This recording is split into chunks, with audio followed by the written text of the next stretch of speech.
Kita ini bahan-bahan lama, saya mau tanya kita, kalau orang tolong kita terus kita bilang terima kasih, itu orang tolong kita terus kita bilang terima kasih, itu baik atau tidak? Yakin? Amin? Yes? Oke, begitu semua tanya. Bapak-bapak mana, suami mana yang pagi-pagi ibu siap sarapan terus suaminya bilang, ibu terima kasih? Ada? Ada? Kok ibu tegas sekali ya? Ada? Saudara, kalau ada mantap lah. Ada banyak suami istri siap sarapan tidak terima kasih, tapi kalau istirahat kantor terus dia makan di warung sudah bayar lagi terima kasih lagi. Kadang-kadang dia janji itu, mbak yo besok saya datang lagi, mbak.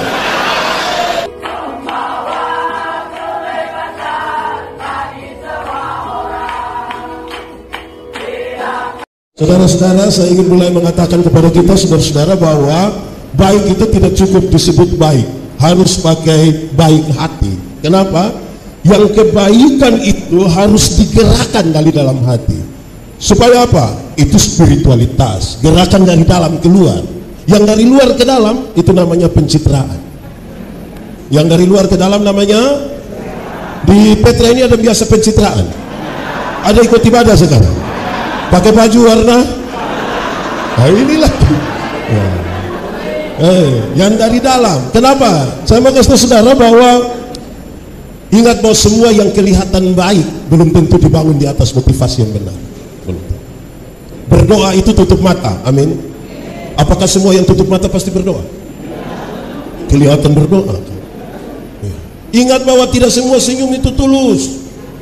Saya datang, saya bilang selom, selom, saya lewat baru, betul.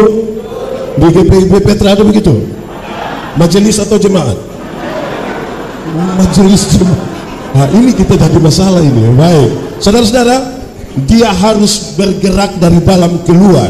Yang di dalam itu apa? Yang di dalam itu teologi. Yang keluar itu apa? Yang keluar itu etika. Perjumpaan teologi dan etika itulah spiritualitas. Makanya baik itu tidak cukup, harus baik digerakkan dari dalam keluar, digerakkan. Saudara-saudara, tahun politik ini bikin orang baik terlalu banyak. Tapi apakah memang dari hati? Saudara juga tahu? Maka begitu, dia harus dari hati. Saudara-saudara, saya berkhotbah di bank-bank yang ada di Kupang, saya bilang begitu. Ini ibu-ibu yang kerja di bank ini cantik-cantik semua. Mau lihat jauh atau lihat dekat tetap cantik. Mereka pakai baju bagus-bagus, pakaian bagus-bagus, kerja di dalam ruangan yang tertata rapi, ber-AC lagi. Kita pergi ke bank itu macam kita tidak mau pulang, macam kita mau lihat-lihat orang terus begini. Kita baru naik tangga terakhir, dengan santun sekali mereka bilang begini, selamat siang, ada yang bisa kami bantu? Terus saya tanya orang, ibu-ibu, siapa di antara ibu-ibu yang ketika bangun pagi lihat suami bangun, terus dia bilang selamat pagi, ada yang bisa kami bantu? Jadi yang kelihatan baik itu mesti digerakkan sungguh-sungguh dari dalam hati. Amin kan? Nah, itu pertama. Tapi yang kedua, saudara-saudara, saya ingin sampaikan kepada kita bahwa baik itu, kebaikan itu terjadi karena apa? Banyak orang berusaha untuk menjadi orang baik, tapi apa yang menjadi penggeraknya harus menjadi serius. Saya mau mengatakan begini, kebaikan itu adalah respon terhadap kasih karunia. Kebaikan adalah respon terhadap kasih karunia. Kasih karunia terbesar itu adalah Tuhan Yesus mati bagi saya dan saudara. Amin. Itu yang paling besar, dan setiap orang yang berespon terhadap kasih karunia itu, dia akan berbuat kebaikan. Saya kasih contoh. Anggap saja saya dengan satu anak muda itu kami dua tidak kenal. Saya dapat dia punya nomor telepon, saya telepon dia, kakak, sebentar malam jam 12 bisa ketemu saya di depan rumah jabatan gubernur. Kira-kira dia mau ke tidak? Mau ke tidak? Dia ada ayam 1 ekor di rumah, saya pergi ke dia rumah, kira-kira dia kasih saya itu ayam ke tidak? Kasih ke tidak? Tidak. Saya ganti pertanyaannya, saya mau kasih dia mobil baru satu, mobil baru, kira-kira dia mau tidak?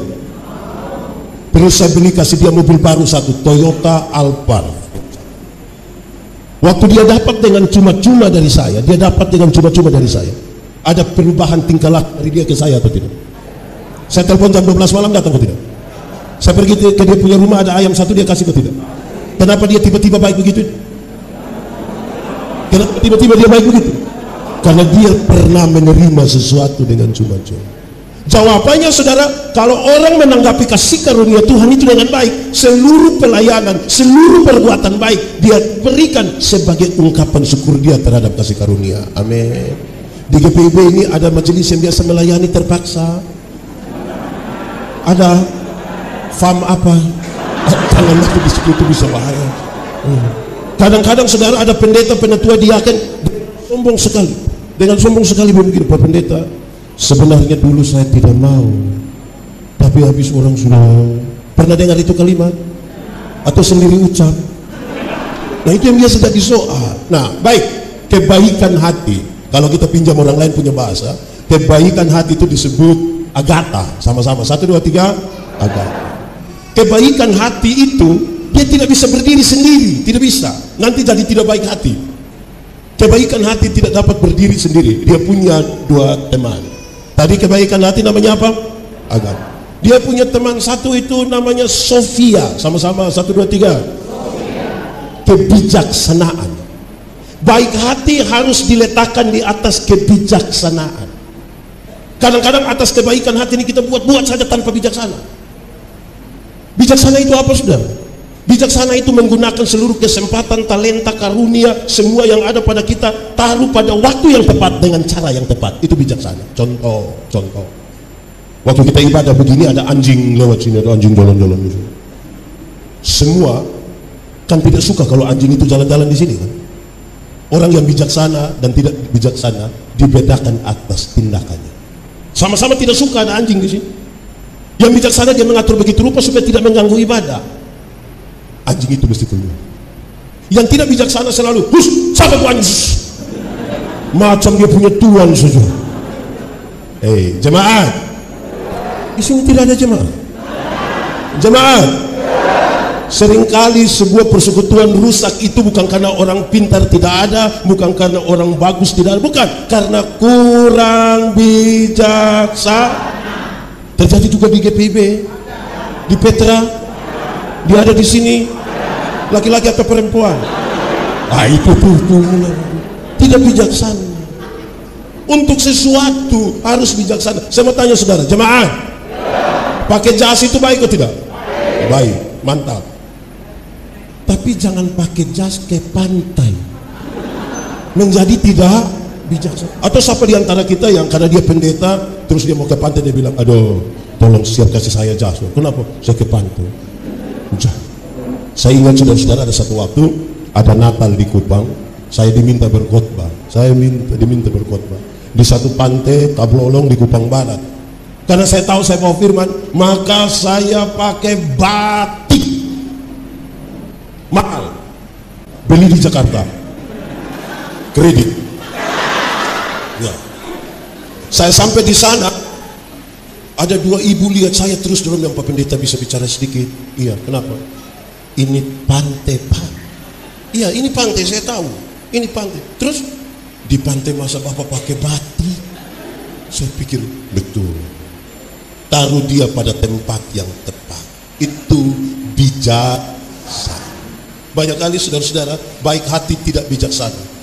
Kita ini kadang-kadang lihat supaya ibu-ibu sekarang, ibu-ibu kasih makan anak umur 2 tahun itu susah atau gampang?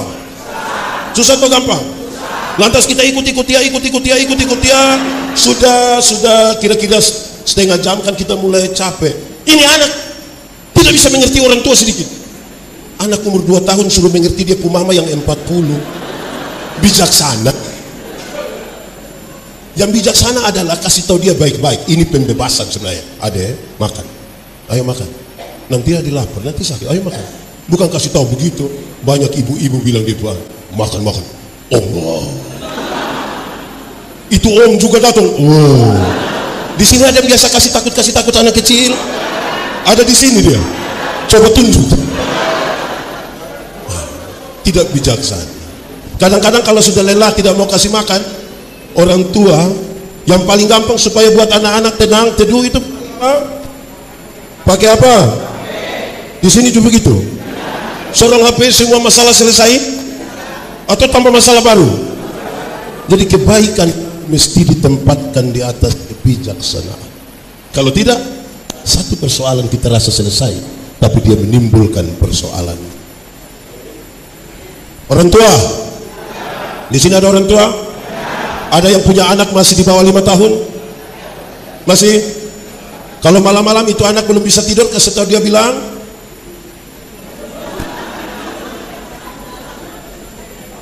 saya mau bilang begini saudara, ada banyak orang tua kurang bijaksana, termasuk saya juga pasti. Ketika anak-anak belum bisa tidur, harusnya kasih tahu dia baik-baik, adik, ayo tidur, adik, bobo, biar bangun pagi itu segar. Ayo sayang, ayo. Adik tidak bobo, papa mama bobo duluan nanti. Ini anak tidak tidur, papa mama sepakat kasih mati lampu. Setelah lampu mati, dia punya suami keluar dari pintu belakang menuju jendela kamar. Terus suaminya garuk jendela. Istrinya sengaja kaget di dalam kamar. Itu, om, adik sudah tidur om. Di Jakarta ada begitu, di Petra ada.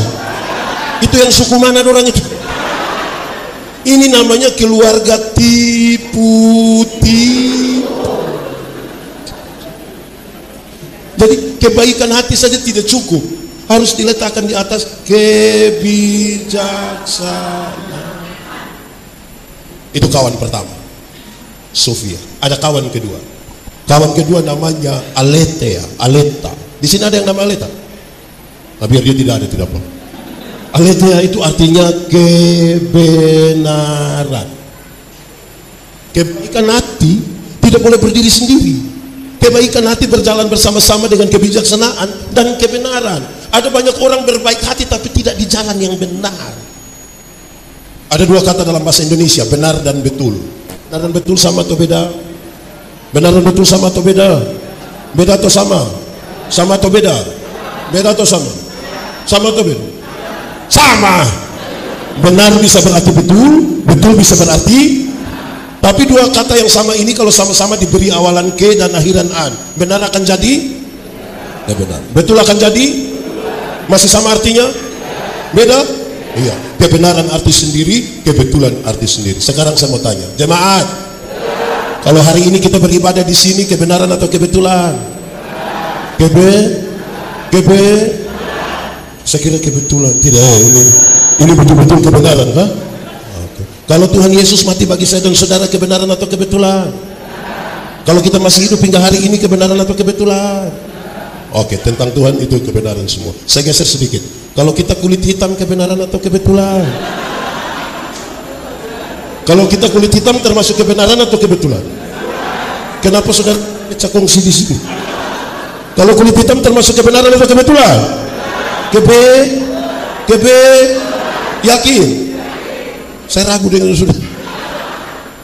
Saya suka bilang di mana-mana. Coba saudara ikuti semua iklan kecantikan kulit di televisi. Seluruh iklan kecantikan kulit di televisi mengarahkan saya dan saudara untuk ambil kesimpulan seolah-olah kalau orang kulit putih itu lebih baik dari kulit hitam. Di Jakarta juga begitu. Akhirnya setiap kali yang kulit putih berdiri di depan, yang kulit hitam itu macam gelisah. Bagaimana? Dia akan. Ada lagu dulu bilang, biarlah yang hitam, jangan harapkan. Mau pakai okerju tidak bisa.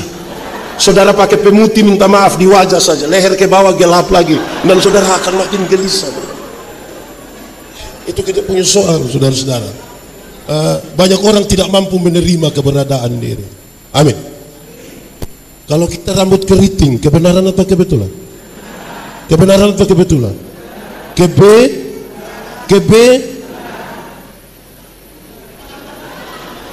Saudara, coba saudara ikut seluruh iklan kecantikan rambut di televisi. Seluruh iklan kecantikan rambut di televisi mengarahkan saya dan saudara untuk ambil kesimpulan seolah-olah kalau orang rambut lurus itu lebih baik dari rambut keriting. Akhirnya setiap kali yang rambut lurus berdiri itu kita macam bagaimana? Saudara, saya protes. Berkhotbah dalam banyak acara mendorong budaya positif Valentine. Saya bilang begini, di hari kasih sayang ini yang paling akan menikmati belayan seorang suami adalah mereka yang rambut keriting, bukan yang rambut lurus. Yang keriting yang paling menikmati. Kok bisa begitu? Iya. Yang rambut lurus itu dibelai tidak terlalu indah lah, tidak terlalu. Mungkin karena lurus jadi licin. Kita taruh tangan di kepala terus kita bilang sayang. Tidak dapat itu. Tidak dapat itu. Masa sayang, yang keriting itu dibelai menarik. Sayang. Lebih dapatlah saudara. Jujur terhadap kita punya diri sendiri. Amin kok. Jemaat, kalau kita punya istri cerewet sekali, kebenaran atau kebetulan? Kebenaran atau kebetulan? Saya tidak masuk di saudara pun keluarga lah. Tidak berani. Jadi saudara-saudara, nah, saya mau bilang pada saudara, banyak orang merasa tinggal di dalam kebenaran, padahal belum tentu. Banyak orang merasa tinggal di dalam kebenaran, padahal belum tentu. Kenapa? Kebenaran dalam Alkitab punya 3 unsur. Punya berapa unsur? 1, kebenaran itu punya unsur legal. Sama-sama, kebenaran punya unsur legalitas, ikut aturan.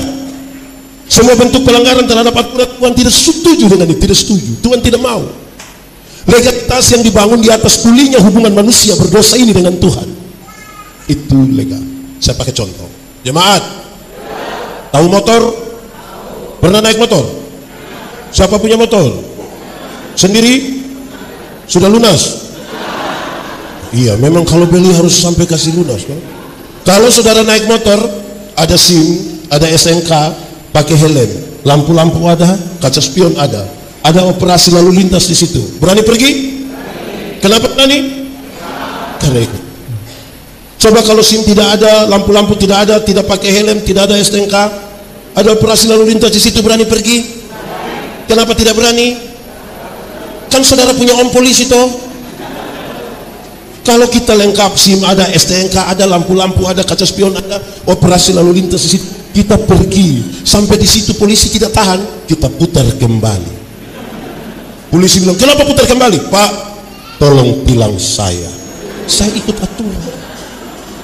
Di Petra ini ada yang biasa langgar aturan? Ada? Di sini? Jangan tunjuk. Kebenaran itu legal, ikut aturan. Banyak kali kita kira dengan berbaik hati langgar aturan juga tidak apa-apa. Tipu itu boleh kok tidak? Tipu boleh kok tidak? Tipu boleh kok tidak? Kalau untuk kebaikan kita tipu boleh? Apa-apa? Ulang-ulang. Tipu boleh kok tidak? Tipu boleh kok tidak? Kalau untuk kebaikan kita tipu boleh? Boleh? Tidak boleh. Tidak ada tipu untuk kebaikan. Tipu itu tipu. Satu tipu melahirkan tipu baru. Kalau kita bilang begini, Bapak, kenapa tidak ke gereja? Perasaan dengan pendeta tanya, terus dia bilang, saya sakit Pak Pendeta, saya sakit. Ini tipu ini. Ketemu istrinya, kita bilang, Ibu, bilang Bapak ada sakit. Karena Ibu tidak tahu, Ibu bilang tidak. Kita ketemu dia, kita bilang, Bapak, Ibu bilang Bapak tidak sakit. Terus dia bilang, sebenarnya saya sakit tapi belum kasih tahu Ibu. Gitu. Satu tipu melahirkan tipu. Alkitab bilang, bapa dari segala penipu ialah iblis. Jadi pada waktu kita tipu, kita punya papa namanya. Di sini ada papa yang nama begitu. Pak Pendeta, kami di Petra kami tidak tipu, kami tidak tahu tipu. Kami hanya pakai 2 kata, sebenarnya dan tapi. Kenapa tidak ikut gereja? Sebenarnya saya ikut, tapi kalau sudah tapi itu tidak.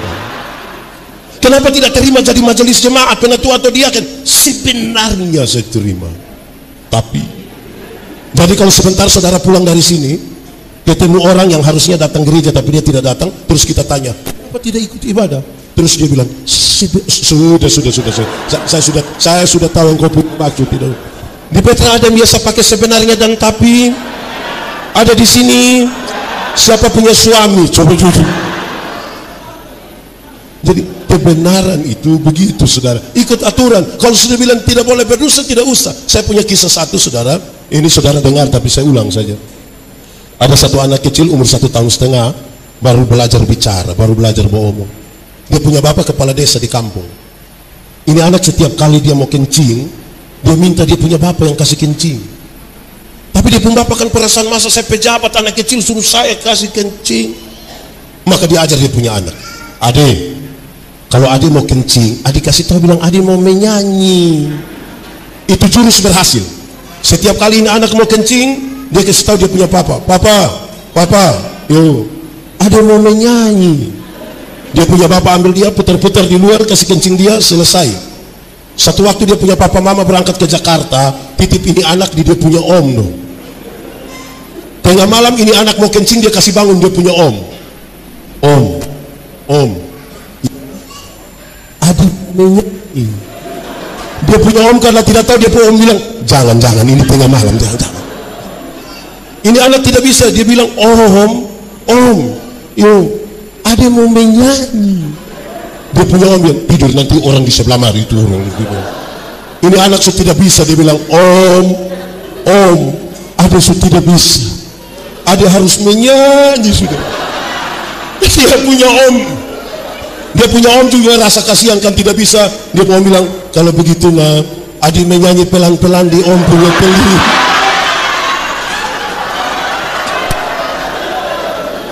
Ini anak bangun, dia kencing di dia punya om punya telinga. Saya tanya dulu, siapa yang salah? Om atau bapak? Bapak atau om? Om atau bapak? Bapak atau om? Kenapa bapak yang salah? Makanya kalau benar katakan, salah katakan, ya katakan, tidak katakan, menyanyi katakan, kencing katakan. Berani engkau rubah sedikit, kan kasihan itu orang. Kebenaran itu ikut aturan. Amin kok. Amin. Kedua, kebenaran dalam Alkitab itu punya dimensi moral. Punya dimensi apa? Moralitas. Moralitas itu kesatuan antara pikiran, perkataan, perbuatan. Kesatuan pikiran, perkataan, perbuatan. Makanya Paulus nasihat, apapun yang kamu perbuatlah dengan segenap hatimu seperti untuk dan bukan untuk. Kami sering tentang ilmu berkhotbah. Orang tanya saya, pendeta, khotbah yang baik itu yang bagaimana? Saya bilang, engkau punya maksud. Khotbah yang baik itu tulis atau tidak tulis, berapi-api atau berair-air. Saya bilang khotbah yang baik bukan soal tulis atau tidak tulis, bukan soal berapi-api atau berair-air. Khotbah yang baik ialah omong apa buat begitu. Jangan omong lain buat. Amin. Ada orang yang lebih parah, bukan sekedar omong lain buat lain, ada malah pikir lain, omong lain, buat lain, hasilnya kelainan. Jadi kalau saudara ketemu orang kelainan itu sinkron semua kan, pikirnya lain, omongnya lain, tindakannya. Di sini ada saudara-saudara, kadang-kadang kita ini bermasalah di situ. Saya mau tanya kita, ini bahan-bahan lama, saya mau tanya kita, kalau orang tolong kita terus kita bilang terima kasih, itu baik? Orang tolong kita terus kita bilang terima kasih, itu baik atau tidak? Yakin? Amin? Yes? Oke, begitu saya mau tanya, bapak-bapak mana, suami mana yang pagi-pagi ibu siap sarapan terus suaminya bilang, ibu terima kasih? Ada? Ada? Kok ibu tegas sekali ya? Ada? Saudara, kalau ada mantap lah. Ada banyak suami, istri siap sarapan tidak terima kasih, tapi kalau istirahat kantor terus dia makan di warung, sudah bayar lagi, terima kasih lagi. Kadang-kadang dia janji itu, mbak, yo besok saya datang lagi, mbak. Di Jakarta ada begitu, di Petra ada, Farm. Saya mau bilang, saya mau tanya dong, yang enak saya pakai mic ini atau yang ini, saudara? Yang ini? Iya. Betul. Bapak-bapak, di sini tidak ada bapak-bapak. Bapak-bapak, coba sebentar pulang dari sini, ibu siap makan malam, coba bapak terima kasih sama ibu. Coba. Bisa? Yakin? Waktu ibu siap makan, terus bapak bilang terima kasih, itu ibu pikiran. Itu dia pikiran. Ibu punya pikiran itu mengerucut pada dua hal. Pertama, pasti ibu pikir begini, tidak tahu roh apa sudah naik di sabun suami. Atau jangan-jangan yang kedua ibu pikir begini, jangan-jangan ini hari terakhir, jadi dia tiba-tiba waktu kita soal moral ini. Atau yang kedua, saya mau tanya kita dulu, jemaah, mengalah itu baik atau tidak? Yakin? Amin. Yes. Kalau begitu saya mau tanya, setiap kali suami istri bertengkar, siapa mengalah duluan? Suami atau istri? Istri atau suami? Istri atau suami? Suami atau istri? Kita sama-sama tahu mengalah itu baik, tapi ketika bertengkar, dua-dua tidak mau mengalah. Malam papa tidur di ember dengan nyamuk. Kalau terpaksa tidur satu tempat tidur, suami hadap kiri, istri hadap, bicara atau tidak? Tahu juga. Bangun pagi istri tetap buat makan tapi tidak antar. Ibu siap kopi tapi tidak antar. Ibu panggil anak kecil satu, terus ibu bilang begini, kau antar kasih papa. Dia punya suami, terima di ruang tamu, suaminya bilang begini, mama yang suruh. Terus ini anak dari ruang tamu mau ke belakang, dia punya mama panggil, papa bilang apa? Betul, di Jakarta ada. Petra, coba yang ada di sini boleh jujur, angkat tangan saja, angkat tangan saja. Oh, saudara-saudara, kita butuh hati yang luas untuk itu. Makanya kebenaran itu punya dimensi moral. Amin kan? Ketiga, kebenaran dalam Alkitab itu punya dimensi sosial. Apa? Sosialitas. Sosialitas itu kepekaan untuk turut mengambil bagian dalam penderitaan orang lain. Solidaritas. Kenapa Tuhan Yesus mau berkorban bagi kita? Karena dia solidar dengan kita. Hendaklah kamu berkasih-kasihan. Kenapa? Karena Kristus lebih duluan. Solidaritas. Tapi saudara tahu, banyak orang Kristen bermasalah pada persoalan solidaritas. Kita berbicara tentang kasih yang melampaui batas, tapi kita punya solidaritas bermasalah. Saya suka pakai contoh ini. Saudara, pernahkah saudara belanja di mall di Swalayan? Pernahkah? Pernah? Pernah tawar di Swalayan? Pernah? Pernah tawar di mall? Kenapa tidak tawar? Berani ada yang tawar, kita bilang kau bikin malu-malu. Kalau kita beli di Swalayan 99.900, ambil 100.000 kasih. Mereka kasih kembali permen satu, kita bilang kau dapat saja, jangan nunggu kau dapat. Tapi pagi-pagi ada nenek-nenek bawa sayur, dia jual sayur. Ini nenek susah, mungkin pulang jual sayur dia sudah mati. Itu tawar atau tidak? Tawar atau tidak? Itu dia punya tawar, itu mengerikan. Dia tanya, nenek, sayur berapa? Ini nenek sudah senang, ini nenek bilang 3.000. Dia sengaja kaget, 3.000 bisa 9.000 kan? Bayangkan itu, tawar sayur 3.000 jadi 9.000. Kadang-kadang dia tambah satu kalimat kecil di belakang, bisa 9.000 kah? Nenek orang tanam sendiri juga. Itu kalau saya yang jual, saya bilang, ibu bawa gratis saja, bawa gratis. Saya mau bilang pada saudara, jemaah, mulai besok tawar sayur itu terbalik dari itu. Tanya itu nenek, sayur berapa? Dia bilang 3.000. Maaf, bisa 3.000? Kalau sampai bisa tawar sayur 3.000 jadi 3.000, hanya 3 kemungkinan. Kemungkinan pertama itu orang punya solidaritas sosial yang kuat sekali, pantas dipuji, pantas ditiru. Tapi yang kedua mungkin makan puji. Atau yang ketiga mungkin gila juga. Kebenaran itu berdimensi sosial. Ini tawar sayur 3.000 jadi 9.000, padahal turun dari mobil Innova. Di tangan kanan ada iPhone, tangan kiri ada Samsung terbaru, masih ada Nokia dalam tas. Pakai rantai salib berat 2 kilo. Tawar sayur 3.000 jadi 9.000. Di sini ada. Itu ibu ada di sini. Pakai baju orange.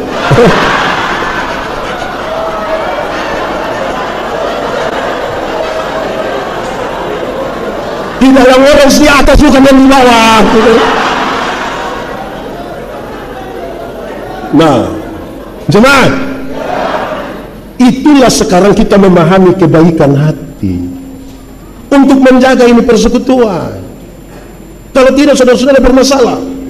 Dengan Tuhan saja kita suka hitung-hitung. Ada satu waktu, saudara, ada orang memberi persembahan begini. Terus saya bilang, Bapak, kenapa lipat itu tangan sampai model begitu?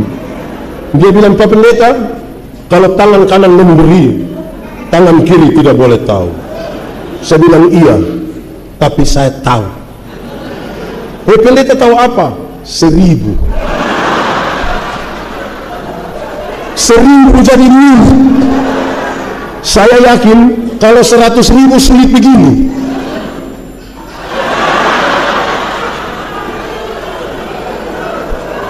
Sudah begini lagi pakai sengaja batuk lagi. Itu bukan kebaikan hati. Jemaat, zaman sekarang ini, ketika ini perkembangan ilmu pengetahuan sangat besar, kadang-kadang kita ini punya kebaikan hati itu kepingin semua orang tahu kok. Agak sedikit makan puji itu, kasih super mie, indomie 2 bungkus, tapi foto ini orang baru pakai captionnya begini, indahnya berbagi. Di Jakarta ada begitu ya? Ada di sini, ibu-ibu atau bapak-bapak. Ada orang celaka, kita tidak tolong, bikin story, hai guys, ada yang sudah mau mati guys, habis story guys mati.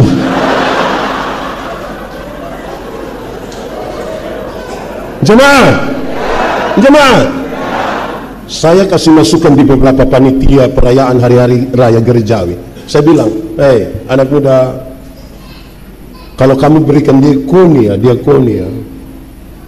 kalau orang mau pasca atau Natal itu kan catat ini orang-orang tua lanjut usia toh, terus mereka undang datang ke gereja, ada warta bilang begini, untuk para penerima diakonia supaya bersabar sebentar setelah ibadah ini, yang sehat-sehat semua sudah pulang, baru kita kasih tinggal yang nenek-nenek tua sakit-sakit, baru panitia panggil satu persatu.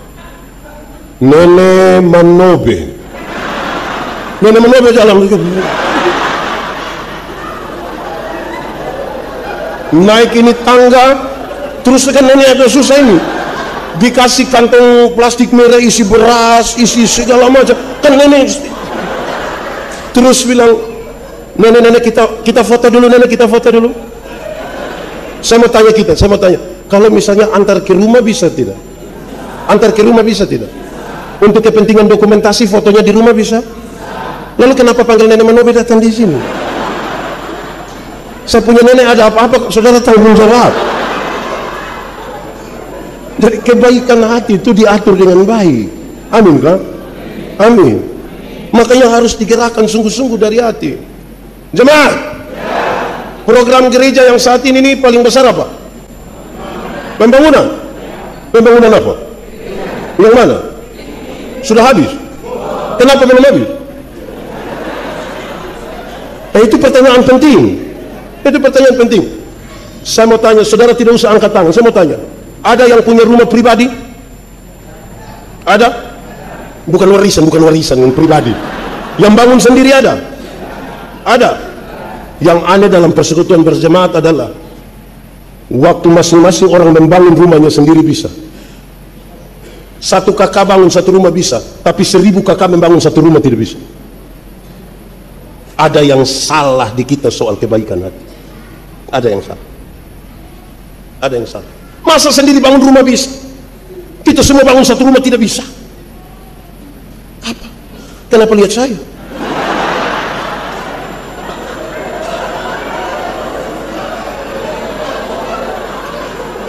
Jemaat, kadang-kadang kita terlalu khawatir. Yang menarik dalam kekristenan adalah ketika Tuhan makin memberkati dia makin khawatir dengan Tuhan. Contoh, berilah 1/10 dari hasilmu, lihatlah aku, ujilah aku, lihatlah nanti bejana pemerahanmu berlimpah-limpah. Benar itu janji Tuhan? Yakin? Amin. Saudara percaya? Janjimu seperti... Saudara tidak tahu ini lagu? Lalu kenapa suruh saya solo? 3, 4. Janjimu seperti...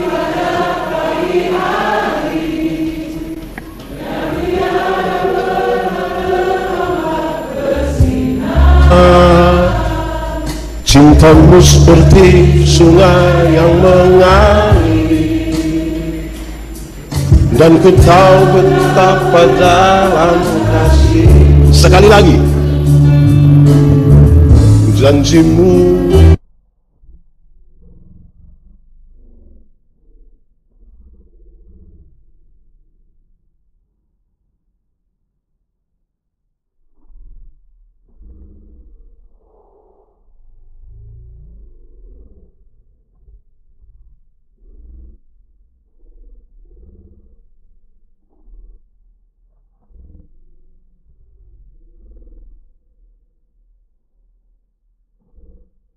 Menyanyi lagu ini saya lihat saudara menghayati janjimu, tapi saudara tidak meyakini janji Tuhan.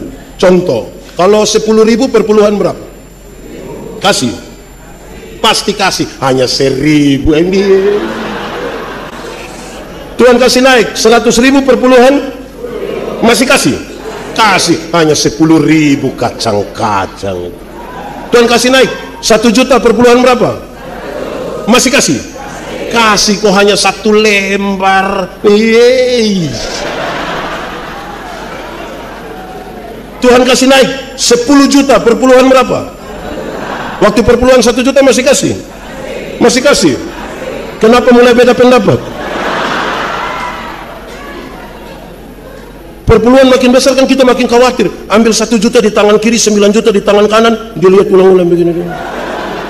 Lihat 2-3 kali terus dia bilang, Tuhan juga mengerti. Tapi menyanyi bilang, janjimu seperti pencitraan. Masa tidak bisa bangun rumah satu? Dia punya soal adalah kebaikan hati kita tidak kelola dengan baik. Jemaat, kalau semua orang punya kebaikan hati di ini jemaat Petra, dengar, orang tua dulu bilang begini. Kalau satu orang bermimpi itu hanya mimpi, tapi kalau kita semua bermimpi bersama itu kenyataan. Orang tua dulu mengatakan lebih dari itu. Untuk apa kita tidur satu tempat tidur tapi dengan mimpi-mimpi yang berbeda? Lebih baik kita tidur tempat tidur yang berbeda tapi dengan mimpi-mimpi yang sama. Enak. Lebih baik saya ulang ini kalimat. Hafal. Bikin status. Tandai saya. Untuk apa kita tidur satu tempat tidur yang sama tapi dengan mimpi-mimpi yang lebih baik kita tidur tempat tidur yang berbeda tapi dengan mimpi-mimpi yang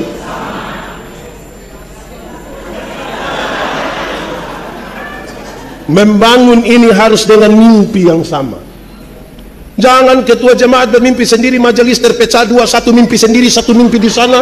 Jemaat ini pakai nama apa? Rayon atau apa? Sektor ini mimpi sana, Kalau satu orang bermimpi itu hanya mimpi, kita semua bermimpi yang sama adalah kenyataan. Itu bisa dimulai dari mana? Kebaikan hati. Kalau tidak kita hidup penuh kepalsuan. Kita penuh kepalsuan. Apalagi saudara-saudara, di sini ada orang Toraja, Batak, Manado, Indonesia. Orang timur ada? Tidak usah angkat tangan. Kita punya muka sama semua. Tapi saudara-saudara, kebaikan hati harus meninggalkan kita punya sekat-sekat itu, kasih tinggal itu semua, supaya kita bisa melihat Tuhan bekerja melampaui batas-batas itu. Kalau tidak, isu-isu sektoral kita yang kita pakai terlalu kuat. Nanti kita bilang yang ketua panitia itu, di sini yang ketua panitia pembangunan orang apa? Orang mana? Timur Tengah Selatan. Separuh nanti bilang, coba kita lihat itu timur, kita lihat. Nanti geser lagi ke yang Manado, kita lihat. Pernah dengar itu kalimat? Sendiri omong, hanya satu kata, bertobatlah. Kalau tidak bertobat minimal berobatlah. Itu sakit, itu sakit berat. Jemaat, jangan hidup di tengah-tengah kepalsuan.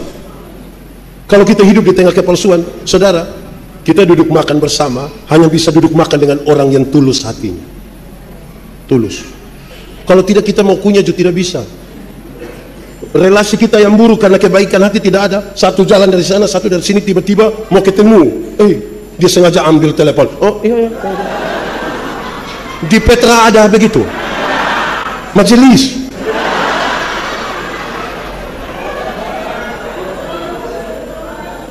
Kalau ada hanya satu kata, apa itu? Bertobat. Kalau tidak bertobat minimal dari kebaikan hati itu kita mengelola perbedaan-perbedaan. Jemaat, persekutuan itu bukan keseragaman. Satu pakai putih semua putih, satu pink semua pink, pakai bunga di dada.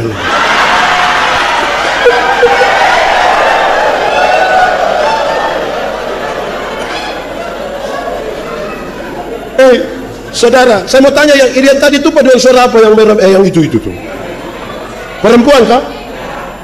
Saudara, waktu sepakat untuk itu baju warna begitu dengan itu bunga, semua langsung satu kata. Bertengkar toh? Tambah dengan yang tadi begini-begini.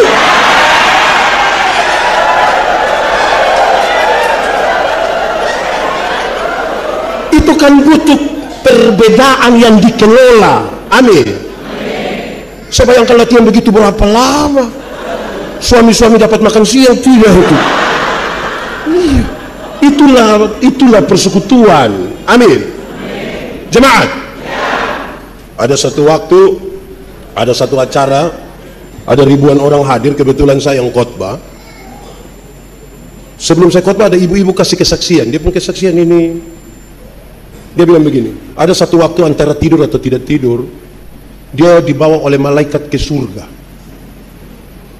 Oh, dia lihat surga itu bagus sekali. Saya bilang, memang surga bagus.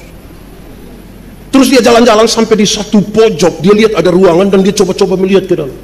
Ternyata di dalam ruangan itu penuh dengan mulut-mulut. Tahu mulut? Tahu mulut? Mana? Terus dia tanya itu malaikat, yo, kenapa itu ruangan mulut-mulut semua? Terus malaikat bilang begini, oh, itu mulutnya pendeta-pendeta. Kok bisa mulut pendeta? Iya, pendeta-pendeta itu khotbah bagus jadi mulutnya masuk surga, kaki tangan di neraka, Bang.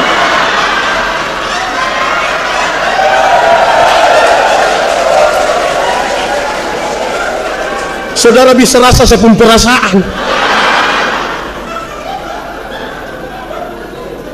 Waktu mau khotbah saya bilang, ibu, kita dua selesaikan yang tadi. Saya bilang, ibu tahu pisau? Dia bilang tahu. Coba ibu ambil pisau, iris ibu punya jari kelingking, waktu darah mulai keluar, coba ibu bilang ke itu jari, bilang rasa. Bisa. Alkitab bilang begini, kita satu tubuh. Mata karena dia mata, dia tidak lebih penting dari telinga. Kaki tidak lebih penting dari tangan. Siapa yang malam-malam ketika perut sakit mau WC, terus kaki bilang di perut, maaf, pergi sendiri. Bisa? Tidak bisa. Pergi semua kan? Betul nggak tidak? Alkitab bilang, ketika tangan terluka, mata ikut menangis. Dan ketika mata menangis, tangan melap. Sudah, yang penting saudara mengertilah, supaya kita lihat kesatuan. Amin. Di GPIB Petra ini ada yang suka pikir sendiri-sendiri, kerja sendiri-sendiri. Ada orang apa?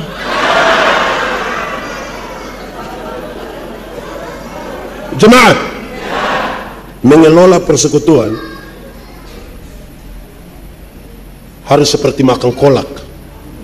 Tahu kolak? Pernah makan kolak? Kolak terdiri dari pisang, ubi, santan, gula. Sudah jadi namanya? Waktu jadi kolak kita makan pisang, masih rasa pisang atau tidak? Masih. Tapi ada cita rasa baru yang ditambahkan sebagai bagian dari sebuah kebersamaan. Tidak ada upaya untuk saling menghilangkan. Saya tetap Timur. Ada yang Sumba, ada yang Batak, ada yang Toraja, ada yang Jakarta, Medan, Batak teh, gitu semua satu.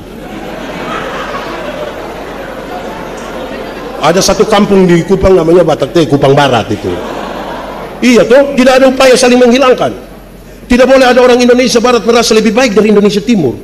Karena kita tidak pernah memilih, tidak pernah. Waktu Tuhan mencipta saya, Tuhan tidak tanya, Yandi, yuk, engkau mau Timur atau Eropa? Sudah. Betul nggak tidak? Di GPI sini, GPI, apalagi GPIB, ada yang suka kasih isu-isu suku itu ada. Kenapa dia? Supaya kita bersatu. Saudara lihat, kolak itu, pisang, ubi, segala macam berkumpul di satu tempat. Amin. Tidak ada upaya saling menghilangkan. Bisa berkumpul. Bukan kita mau makan kolak, nah kita makan pisang di sana, pindah makan ubi di sana, pindah minum santan di sana, baru terakhir duduk di atas kompor di sini. Kan tidak. Berkumpul semua menjadi satu kan? Jangan kelola persekutuan itu seperti minum kopi. Tahu kopi? Pernah minum kopi? Kopi terdiri dari kopi, gula, air. Sudah jadi namanya? Lalu yang lain punya nama? Kopi itu terlalu egois. Kita semua tapi nama dia, kita semua tapi nama dia. Terlalu bikin diri inti. Di Petra ada yang biasa bikin diri inti. Jangan tunjuk dia. Jemaat, tahu tembok? Pernah lihat tembok? Yang mana? Oh ini. Tembok terdiri dari pasir, semen, air, batu. Waktu dia sudah jadi begini, pasir kelihatan. Karena dia tidak kelihatan, mari kita sepakat kita garuk semua pasir. Jemaat, dalam sebuah persekutuan, saudara mungkin tidak kelihatan, tapi bukan berarti saudara tidak penting. Kita semua menjadi penting. Dalam sebuah kebersamaan, saudara mungkin kelihatan karena badan besar, tapi bukan berarti orang lain tidak penting. Amin. Itu harus dimulai dari kebaikan hati supaya kita menerima. Saudara bayangkan, ini bapak-bapak yang di rumah semua harus dengar kan? Saya di rumah kan istri anak-anak harus dengar. Pak pendeta di rumah harus istri anak dengar. Bapak sekretaris di rumah harus istri anak dengar. Majelis yang bapak-bapak di rumah istri anak dengar. Kita semua yang harus orang lain dengar, kami yang duduk rapat, yang harus masing-masing didengar. Tanpa kebaikan hati, tanpa kerendahan hati, kita baku pukul. Saya kalau sudah kiri-kiri betul. Mbak pendeta, saya kalau baik lebih baik dari malaikat. Tapi kalau saya sudah marah, Lucifer juga kalah. Ini apa ini? Pernah dengar itu kalimat? Sendiri omong. Nah, itu pertama. Ini khotbah belum habis, masih panjang. Kata pertama, kebaikan hati yang dimulai dari respon terhadap kasih karunia, supaya kita bukan pencitraan tapi sebuah spirit yang kita bisa. Kedua, kesetiaan. Sama-sama 1, 2, 3. Yang setia boleh angkat tangan. Yakin? Mantap. Setia-setialah seperti, sambil tepuk tangan. Apakah balasanmu untuk kasih setia? Setia, setia.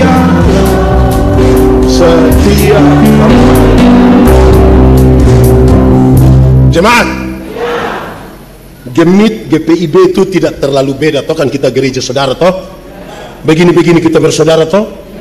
Saudara mau mengaku saya sebagai saudara? Bisa tanggung saya pun hidup.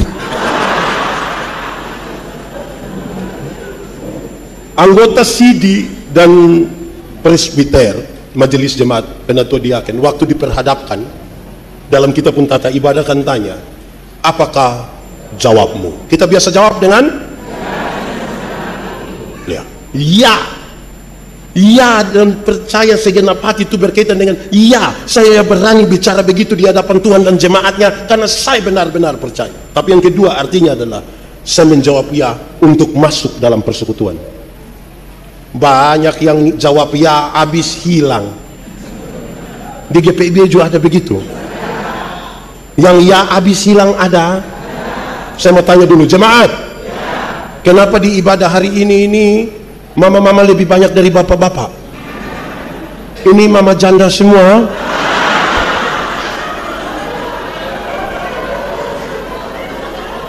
Mama janda kok bukan?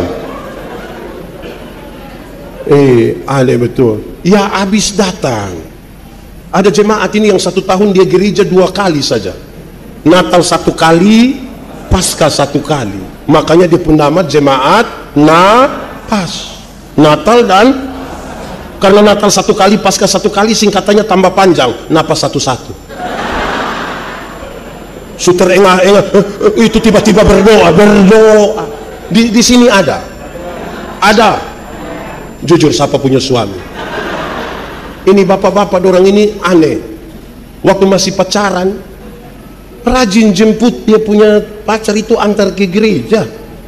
Sudah menikah, ibu datang sendiri. Terus nanti pendeta tanya suaminya, "Papa, kenapa lepas ibu sendiri ke gereja?" Dia bilang, "Pak Pendeta, waktu Pak Pendeta kasih nikah saya dengan ibu, kami dua telah menjadi satu. Jadi kalau ibu sudah pergi itu sama dengan saya juga dulu. Memangnya kalau ibu sudah makan sama dengan bapak sudah makan? Ini ibu-ibu juga satu, ini ibu-ibu dong ini. Yang pakai bunga dada juga. Ini ibu-ibu ini cantik-cantik begini datang gereja jalan sendiri. Terus pendeta bilang, "Ibu, mana suami?" Dia bilang, "Tahu sendiri."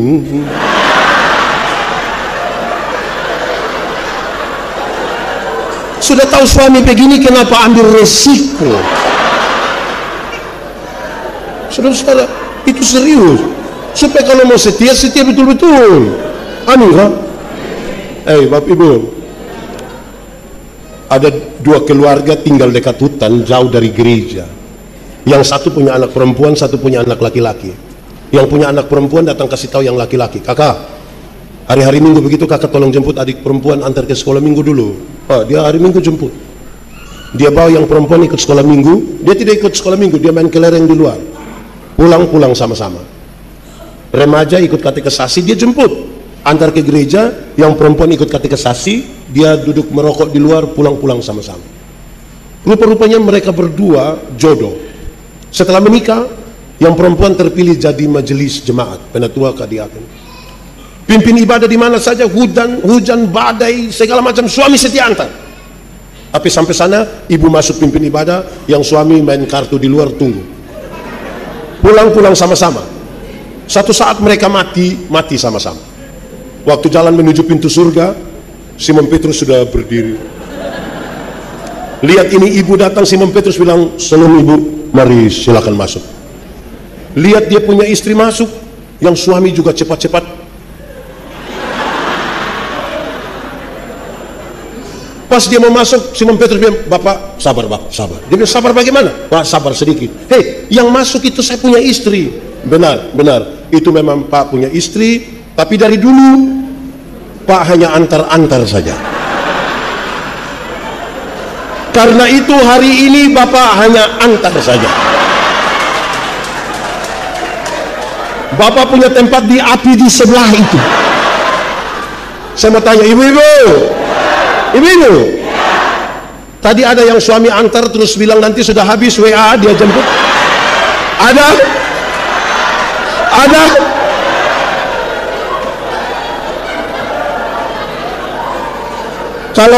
Kalau ada, pulang kasih tahu suami, ada salam dari Simon Petrus.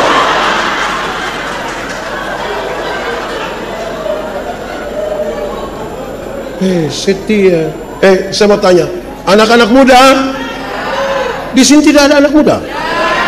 Nona, Menikahlah dengan laki-laki yang setia ibadah, dia tidak akan menyakiti engkau. Ajak dia ikut ibadah pemuda. Memang ada tantangan, tapi ajak.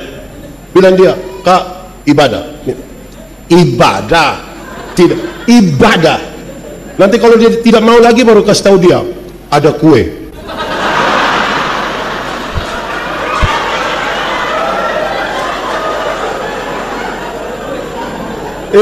Kalau dia tidak setia dengan Tuhan, dia tidak akan pernah setia pada pasangannya. Orang yang tidak setia, makin setia seseorang dengan Tuhan, dia setia kepada orang-orang yang ada di sekitarnya. Amin. Jangan harapkan dia punya les di sini. Jangan harapkan. Satu saat itu les tidak ada, kosong semua, tidak akan ada. Dia harus rajin beribadah. Amin.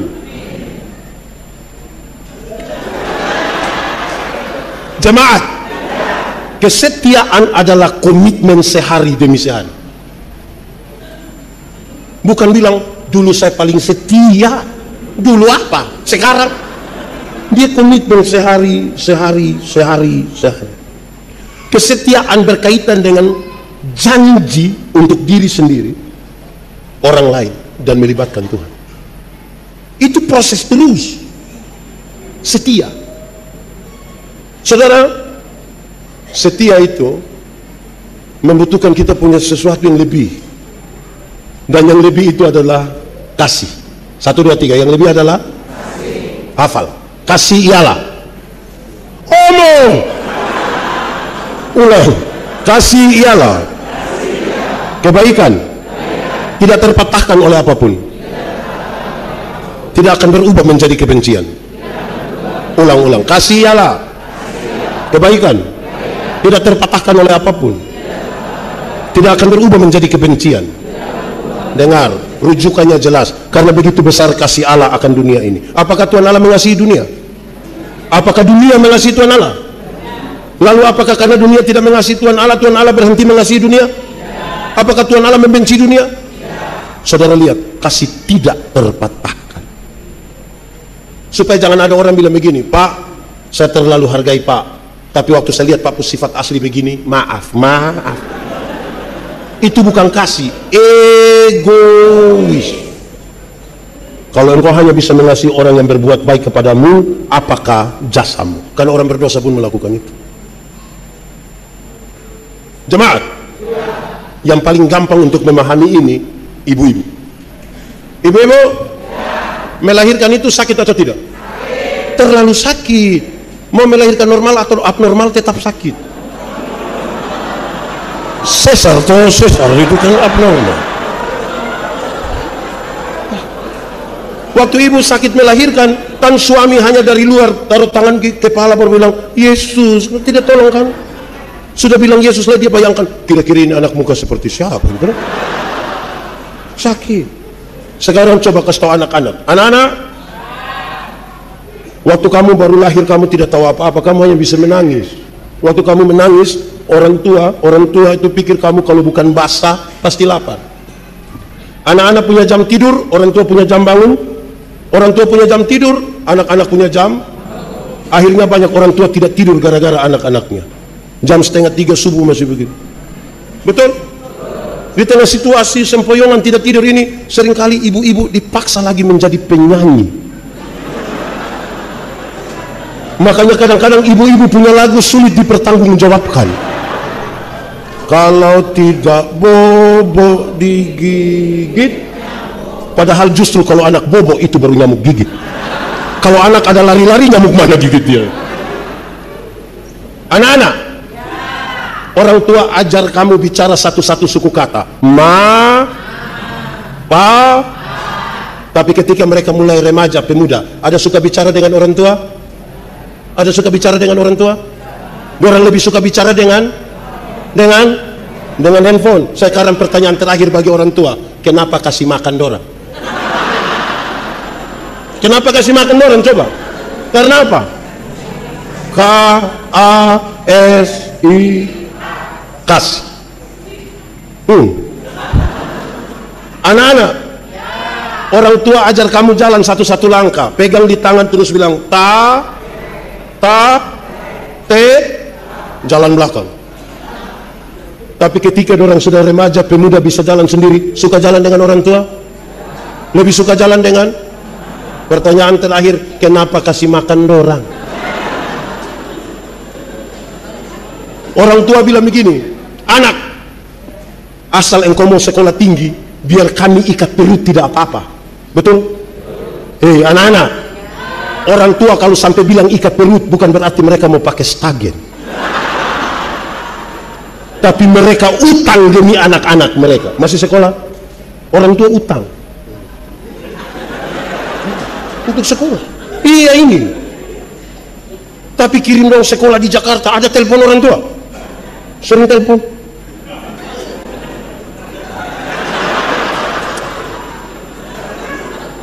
Biasanya telepon pada waktu orang tua tahu itu. Kenapa kirim? Jam 5 subuh mama punya handphone bunyi, tenening. Shalom sayang, bagaimana? Mama ada baik-baik. Iya, kenapa? Tadi malam saya mimpi mama. Pas dia bilang tadi malam saya mimpi mama, mama langsung bilang, kakak mau berapa bilang, mau berapa bilang.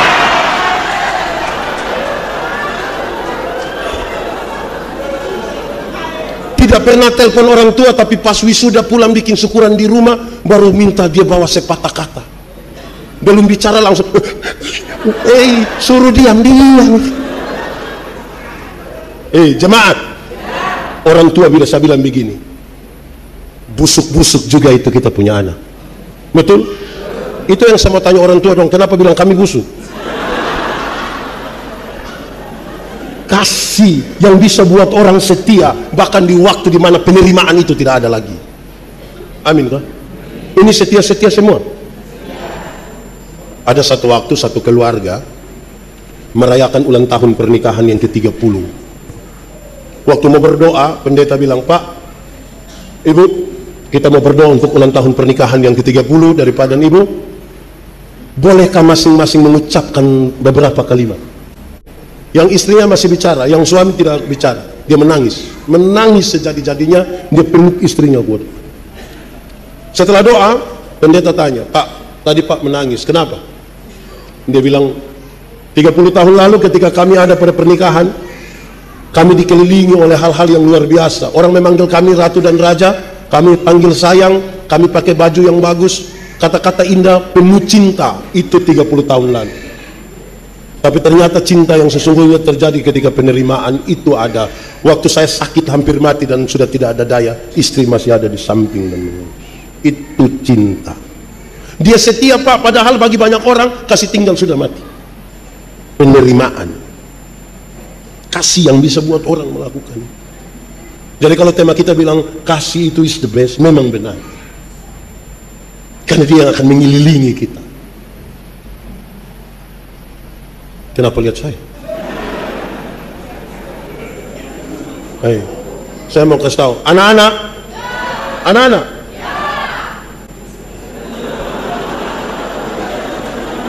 terlalu semangat ya. Anak-anak, orang tua lahirkan kita banyak-banyak, tapi dorong tidak titip kita di mana-mana. Tapi anak banyak-banyak yang sukses bisa saja titip dia punya orang tua di panti jompo. Yang sudah titip dan rencana titip, saya sarankan batalkan. Sebab hari ini kita titip mereka, besok-besok kita punya anak titip kembali kita. Hidup hanya bertukar sapa titip sapa. Amin. Saya mau tanya, izin Pak, berapa bersaudara? Tunggal. Berapa bersaudara? 3. Berapa bersaudara? Berapa? Saudara.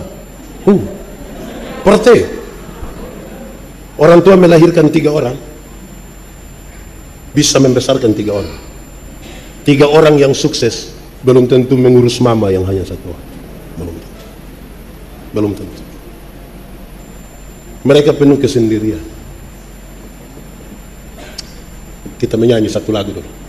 Ini lagu dunia, tapi biar kita menyanyi di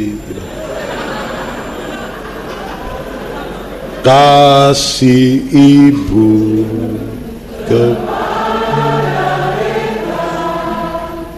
tak terhingga sepanjang masa, hanya memberi, tak harap kembali, bagai sang surya menyinari dunia.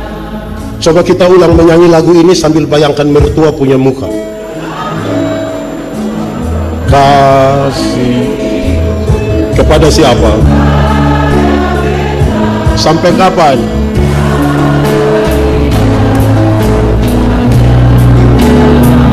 Hanya apa? Harap kembali atau tidak? Seperti apa?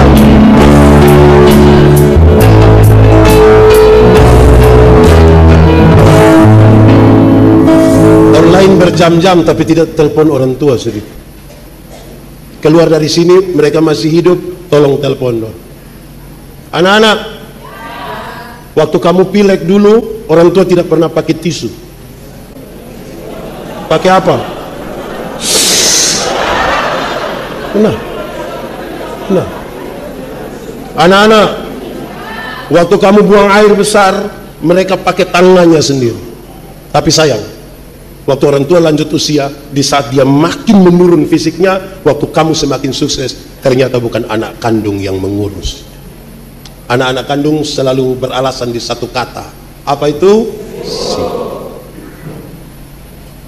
Mungkinkah mereka berhenti berdoa bagi anak-anak mereka yang sibuk? Itu setia. Padahal tidak adil perlakuannya. Tidak adil. Tidak adil. Kasih.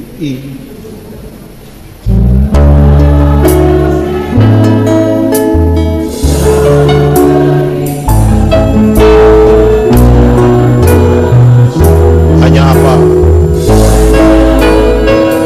Harap kembali ke Tuhan. Seperti apa?